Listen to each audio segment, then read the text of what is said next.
கர்த்தாவே, என் விண்ணப்பத்தை கேளும். என் கூப்பிடுதல் உம்மிடத்தில் சேர்வதாக. என் ஆபத்து நாளிலே உமது முகத்தை எனக்கு மறையாதேயும். உமது செவியை என்னிடத்தில் சாயும்.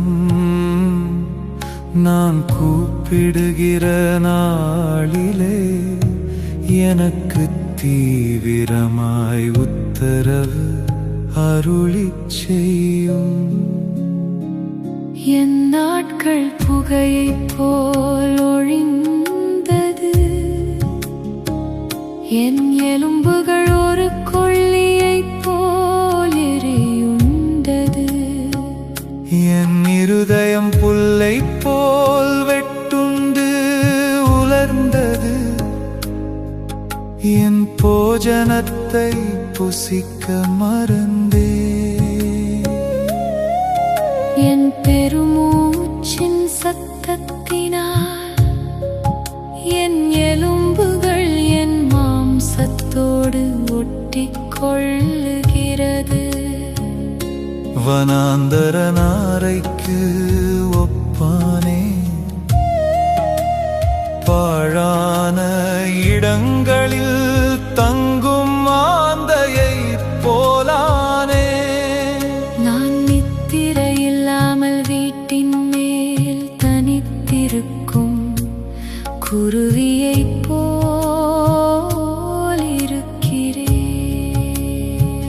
நாடோறும் என் சத்துருக்கள் என்னை நிந்திக்கிறார்கள்.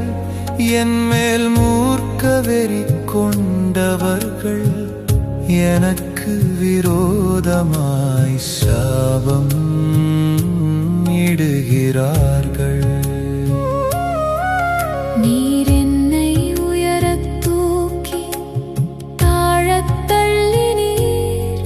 உமது சினத்திற்கும் கடுங்கோபத்திற்கும் உள்ளானேன். ஆதலால் நான் சாம்பலை அப்பமாக புசித்து என் பானங்களை கண்ணீரோடே கலக்கிறேன்.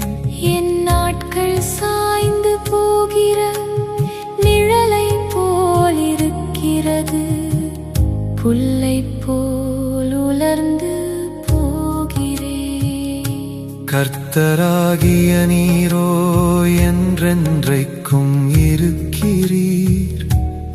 உம்முடைய பேர் பிரஸ்தாபம் தலைமுறை தலைமுறையாக நிற்கும். தேவரீர் எழுந்தருளி சீயோனுக்கு இறங்குவீர். அதற்கு தயை செய்யுங்காலமும் அதற்காக குறித்த நேரமும் வந்தது. உம்முடைய ஊழியக்காரர் அதின் கல்லுகள் மேல் வாஞ்சை வைத்து அதின் மண்ணுக்கு பரிதபிக்கிறார்கள். கர்த்தர் சீயோனைக் கட்டி தமது மகிமையில் வெளிப்படுவார்.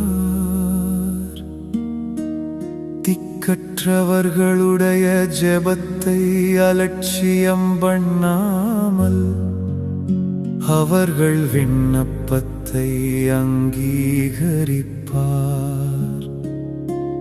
அப்பொழுது ஜாதிகள் கர்த்தருடைய நாமத்துக்கும் பூமியில் உள்ள ராஜாக்கள் எல்லாரும் உம்முடைய மகிமைக்கும் பயப்படுவார்கள். பின் சந்ததிக்காக இது எழுதப்படும். சிருஷ்டிக்கப்படும் ஜனம் கர்த்தரை துதிக்கும். கர்த்தர் கட்டுண்டவர்களின் பெருமூச்சை கேட்கவும் கொலைக்கு நியமிக்கப்பட்டவர்களை விடுதலையாக்கவும் தம்முடைய உயர்ந்த பரிசுத்த ஸ்தலத்திலிருந்து பார்த்து வானங்களிலிருந்து பூமியின் மேல் கண்ணோக்கமானார். கர்த்தருக்கு ஆராதனை செய்ய ஜனங்களும் ராஜ்யங்களும் ஏகமாய் கூடிக்கொள்ளுகையில் சீயோனில் கர்த்தருடைய நாமத்தையும் எருசலேமில் அவருடைய துதியையும் பிரஸ்தாபப்படுத்துவார்கள்.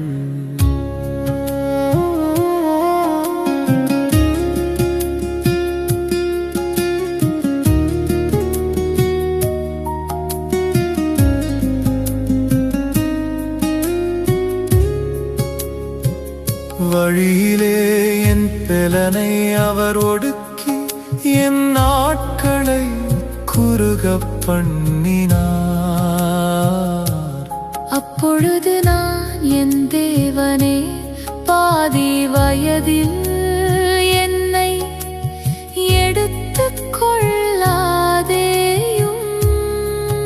உம்முடைய வருஷங்கள் தலைமுறை தலைமுறையாக இருக்கும்.